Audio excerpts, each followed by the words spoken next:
Every story holds a spark of the human spirit. It's time to really let that light shine.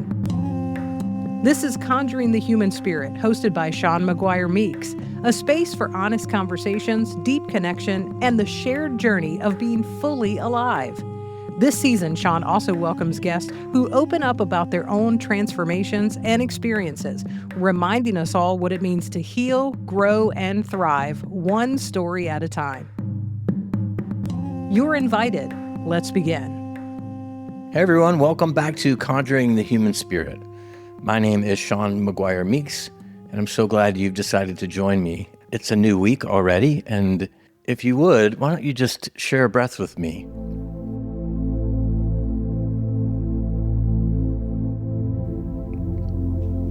Okay, are we here? Are we present in this moment to share probably about 40 minutes? I seem to have this internal clock that's 40 minutes long, and about that time I wrap it up. I hope that's just enough time for you and for us together. Today we're at the farm, and all the construction is happening on the workshop space. The build out to make it extra special for you is the framing part is coming to completion. Just wanted to remind you they're working on it just for you to make it more comfortable for you to come and be with us.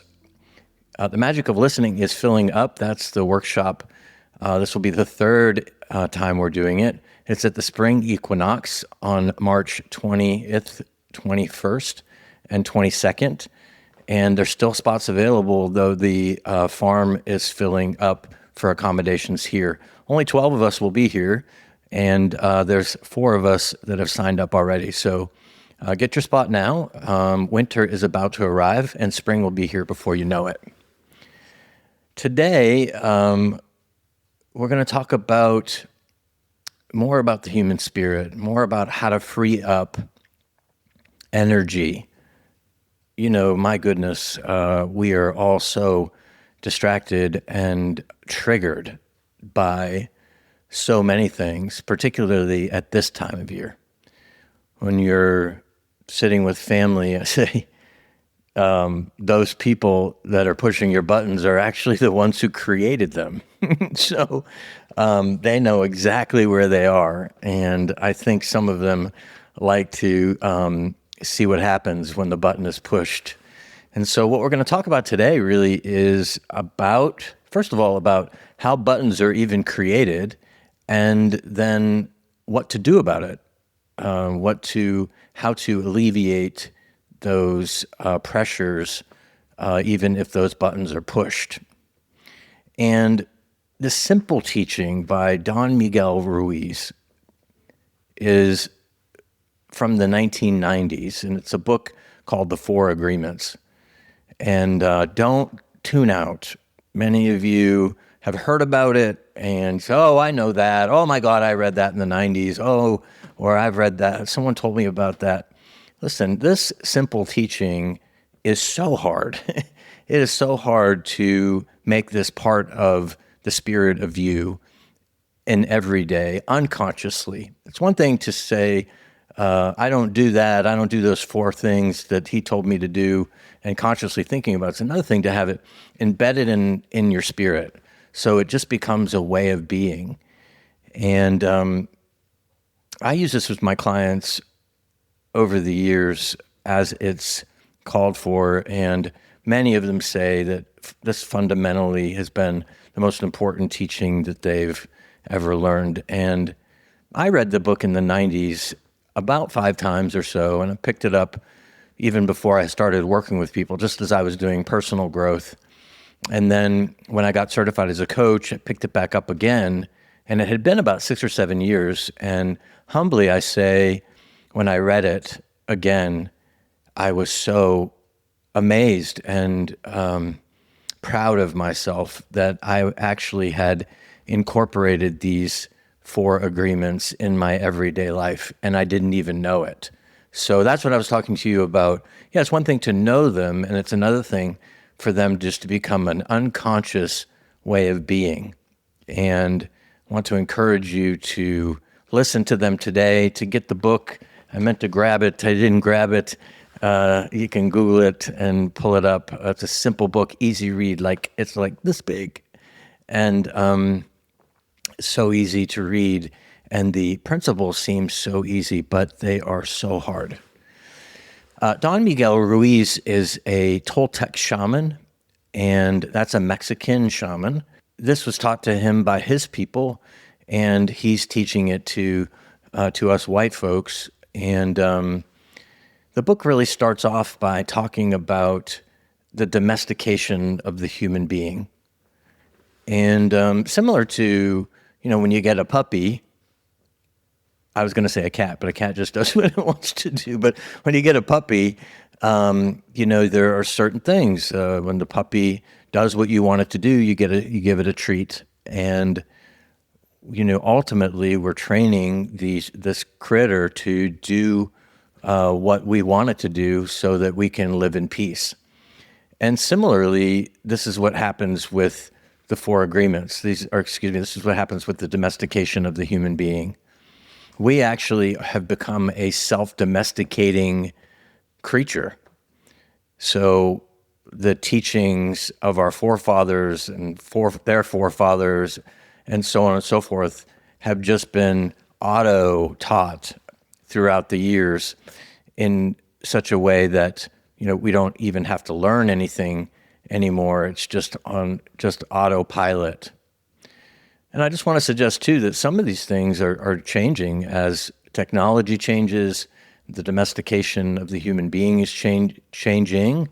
There aren't the same things, same requirements anymore for us as things begin to evolve. But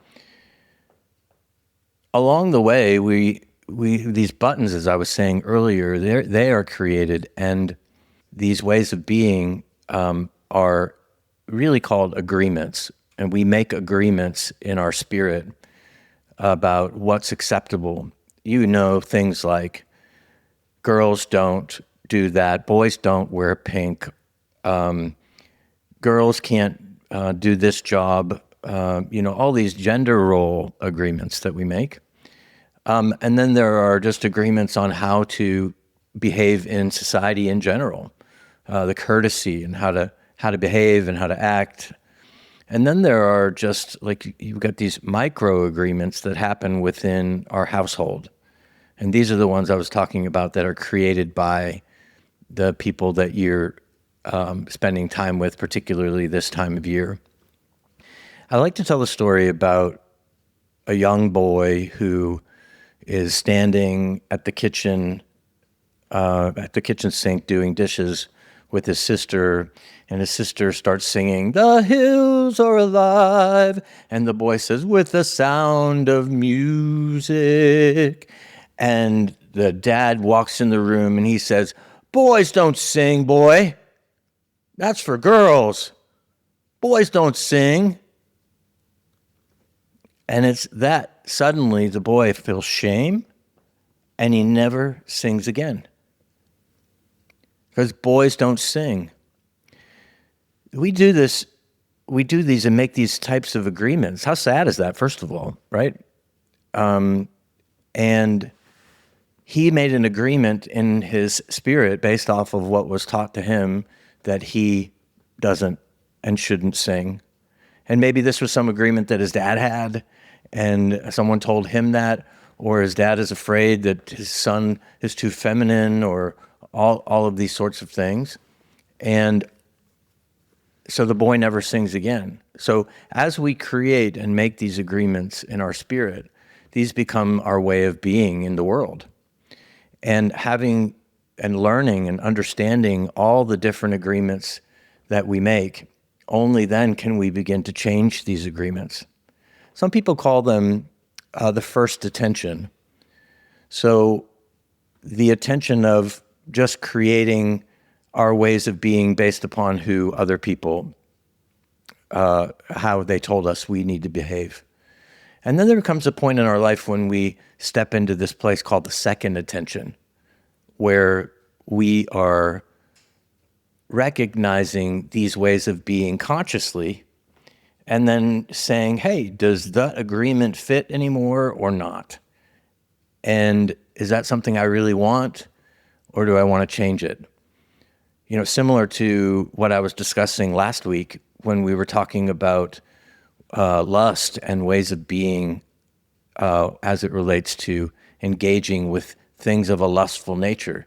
Hey, is that who I really want to be? Or I see that in me, or do I want to be something different, stepping into the second attention and saying, I'm going to consciously create who I want to be. So based off of all those agreements, we have the world in which we see it, and that's called our dream. And decisions that we make are based off of the way the world is based off of the way we see the world, and whether we get upset with somebody, whether somebody gets upset with me, it's their dream that is looking at us through their eyes, through their dream, telling us what they see based off of all the agreements that they've made in their lives. And oftentimes we take those on as if they're truth. But ultimately, I'm looking at something, making a decision about something, having an opinion about something, acting in a certain way because of the agreements I've made in my own life and because of the vision that I see of the world through my own dream. And somebody else is doing that too. They have their experiences that happen in their life, and they are looking at the world through their own dream. And so there's no way in which I can understand their dream and they can't understand mine, and yet we take things so seriously, based other people's opinions so seriously, when we can't even begin to understand the eyes in which they're looking at the world. We can only understand what it is that we see, and that's only if we're willing to understand, as I said earlier, from the first attention to the second. So it takes a lot of energy to even understand how to do that, how to step out of the first attention into the second attention. And I didn't even mention the collective dream of the planet, which, I mean, my goodness, if we turn on the news today, we take a look and see what that is with war, and it's okay for people to starve, and it's okay for us to invade sovereign countries, and it's okay for on and on. You know what's happening in the world. That's the collective dream. And of course, that's what we're having to look at. That we're getting that filtered to us. We see what we say as a collective is acceptable, and then we have a decision like, what are we doing about it? But nonetheless, it is the collective. What are we doing? What are we doing to the planet? Our environment, all of that. That is the collective dream. And what are we as a people doing about it? And we've been talking a lot about being so distracted by everything, by our phones and by apps and by these 8 deadly thoughts and by all of the stuff that we are so scattered. We're lonely. We're not in community anymore. And so it's so more difficult for us to come together to change the collective dream. And so the collective dream kind of just goes out and does what it wants to do without any pushback from us because we're so scattered. And so in order for us to gather enough energy to begin to look at our own dream and our own agreements, Don Miguel Ruiz put out these 4 agreements. And what he's suggesting is that if we do these simple 4 agreements, that it will free up enough energy in our own mind, body, and spirit for us to begin to look at the ways in which we were domesticated and then say, does that serve me anymore? The first attention moving to the second attention. Is that something, now that I see it, do I want to change it? And then now, having worked with these 4 agreements, I now have the power to change it. And with the change, then we're able to come together collectively. If we're all working on these things to be better, to free up energy, to come together, to then change the collective dream of the planet, that's when global change happens. But first, it has to happen with us. And Don Miguel Ruiz has said these four agreements are ways to do that. The first agreement is to be impeccable with your word. Well, what does that mean? It's really about speaking with integrity. It's like impeccability with the words that are actually coming out of your mouth. What words are you using? What are the words? Are they filthy words? Are they encouraging words? Are they words of love? Are they words of hate? Are they gossip? Like to speak with integrity, saying only what you mean. So not confusing the issue, just really being direct. I think one of the things that's been hardest for me over the years is really to learn how to tell the truth. Tell the truth as I see it. And with the caveat that just because I see this and say this is true doesn't make it true. But I know in my grounded self that what I'm about to say is what I believe, and I want you to prove me wrong, like push back. Like if I want to be wrong, but this is what I know is right. And so saying that which I mean in a grounded way. And then avoid using words against yourself or to gossip about someone else. Now, I really believe this. I was in Chicago, probably about 20 years ago now, walking through a Frank Lloyd Wright house, doing the tour. I love him. His architecture just moves me. And we walked through this room, and it was this really tiny room, but it had this massive fireplace in it. And everyone kind of filtered through the room pretty quickly because it wasn't one of the dramatic rooms. And I looked above the fireplace, and it said, "Truth is life, good friends. Around these hearthstones, speak no evil word of any creature." And it just like hit me in my chest. And that was the biggest and best truth I had ever heard. And immediately I wrote it down. I wanted to remember that. And then ultimately I put it in my phone whenever it was I got a phone, and set my alarm on Fridays at 4:00, and it would come up. "Truth is life, good friends. Around these hearthstones, speak no evil word of any creature." And never, ever have I ever had a fireplace until now. If you see above my fireplace, it says those very words. And that's what being impeccable with your word is. And I love Maya Angelou for so many reasons, but one of the things that she says is, "Not in my house." And I love that because, we've got 4,000 square feet, and we have people here sometimes 30 at a time. And, the other few weeks ago, I had a contingency in the kitchen, and I was walking through, and I could feel the energy of this, whatever was being said that didn't represent truth is life, good friend. Around these hearthstones, speaking of evil word of any creature. Just like it did that day in that Frank Lloyd Wright house, it hit me in my chest. I didn't hear it. I didn't know what was being said, but I said, "Stop it. Not in my house. Not in my house. Whatever that is that's being said over there, leave it outside these gates." And that has really served me because this impeccability with my word, people don't come to me with trivial gossip about my about my neighbors. They don't whisper in my ear about someone, because not in my house. And even if we're not here, this is my house, and I won't have it. Because guess what, friends? If they're saying it about them, they're saying it about you.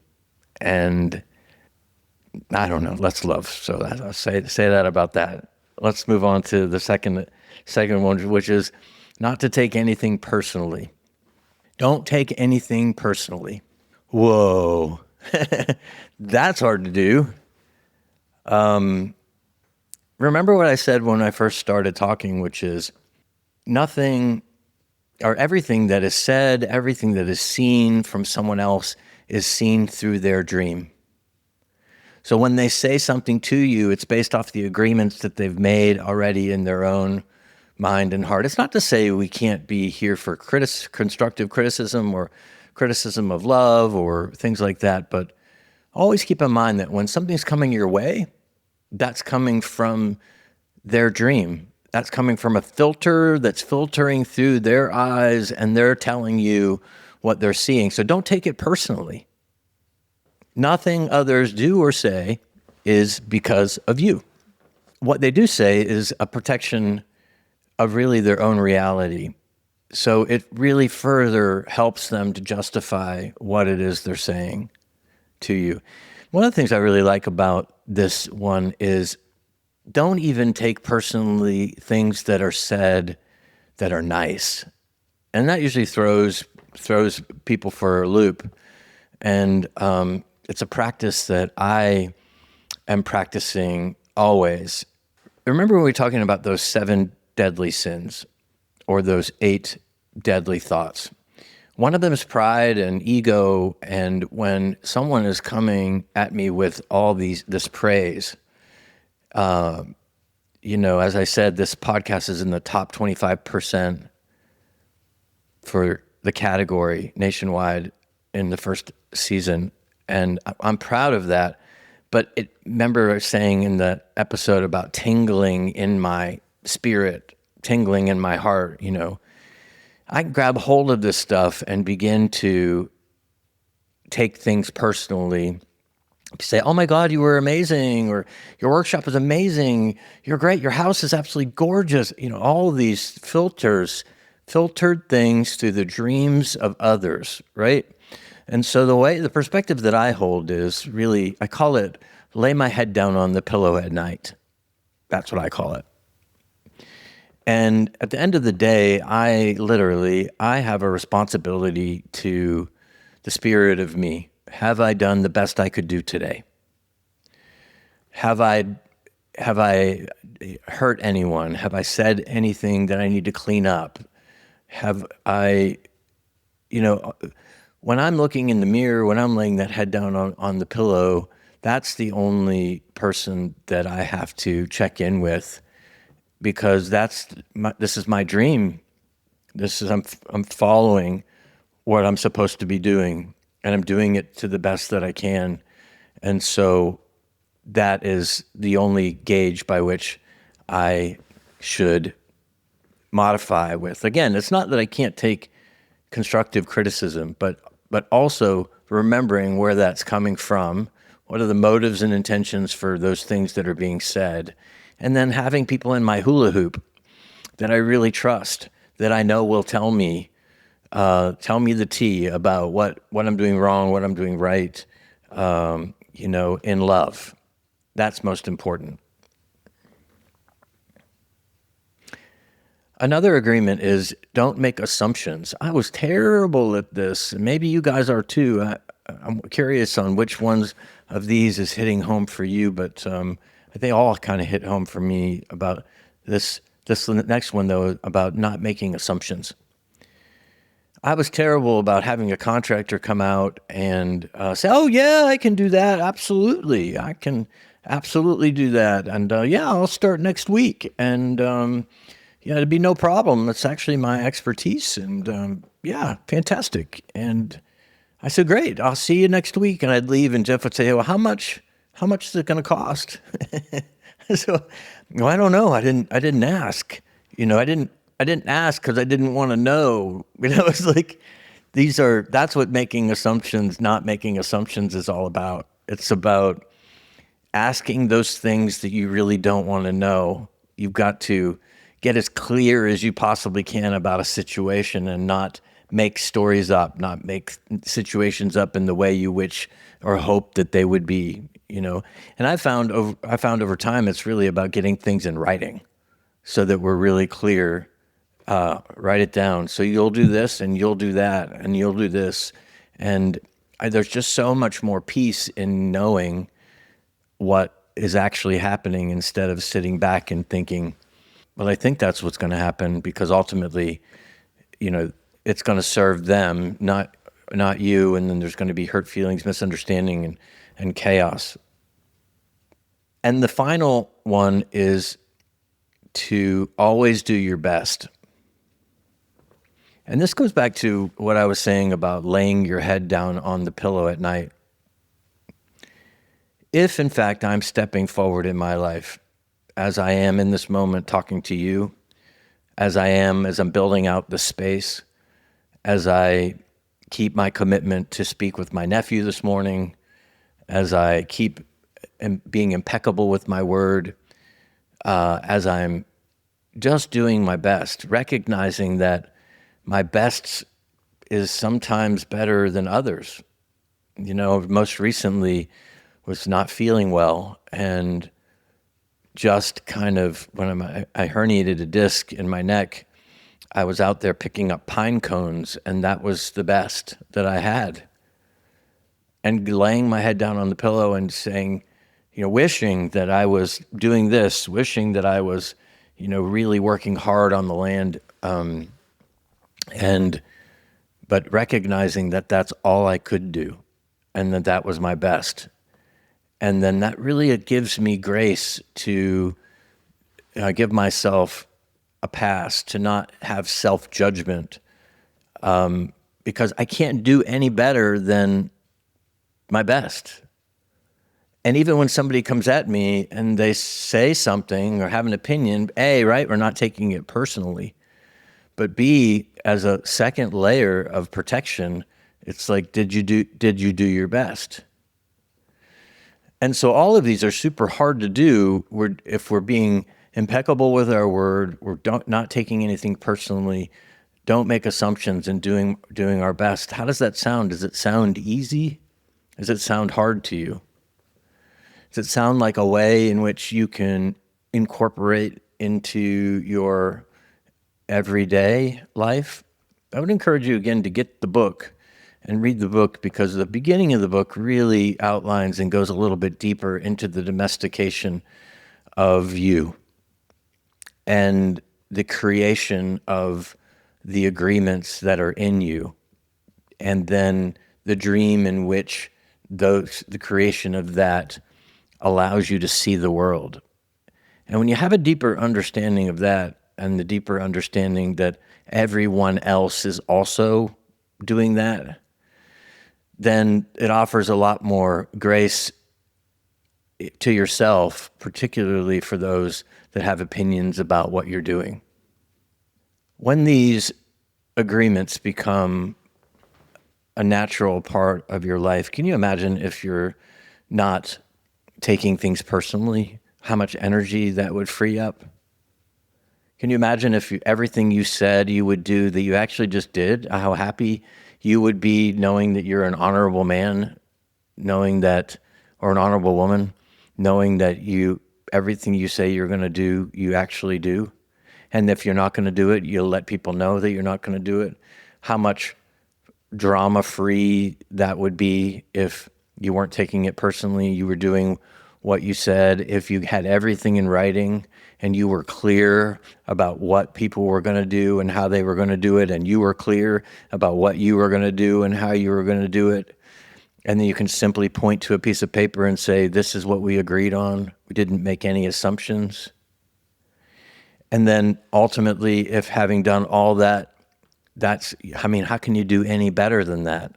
So if you're already doing that, or if you're even working on doing that, to be able to offer yourself grace and lay your head down on the pillow and say, how did I do today? The adoption of these agreements in your life frees up all of the energy, because most of these are really about what's happening in the mirror with you and what's happening with your fellow and how they're interfacing with you. And then also the dream of the planet, that what's coming your way from everyone else. It frees up all of that so that you can really begin to work on noticing what's happening in the spirit of you, these things that make you tick, that either you, in your first attention, you've adopted, that continue to serve you, that no longer serve you, that you can begin to work on to step out of that way of being and step into who you want to be as you're growing, as you're learning, as you're stepping into your purpose on why you're called here to do that, to do whatever it is you're doing, to be even more productive member in your community. So those are the 4 agreements. And I think a great time to practice them is right now. If you get the book, treat yourself. Go out and get the book and take an easy read of it. Or just get online and print up the 4 agreements and put them on your mirror as the new year approaches, and allow yourself to begin to adopt these ways of being in your life. I promise you, it will be transformative. So that's the 4 agreements. And thank you so much for tuning in to this week's episode of Conjuring the Human Spirit. I hope it served you. It has served me and many, many of my clients well. Please be reminded that you are always invited here at the farm. You can check out my website at mcguirelife.com and book some time here, book some time at the workshop, and come and take a breath with me and with the land. And I'll see you next week.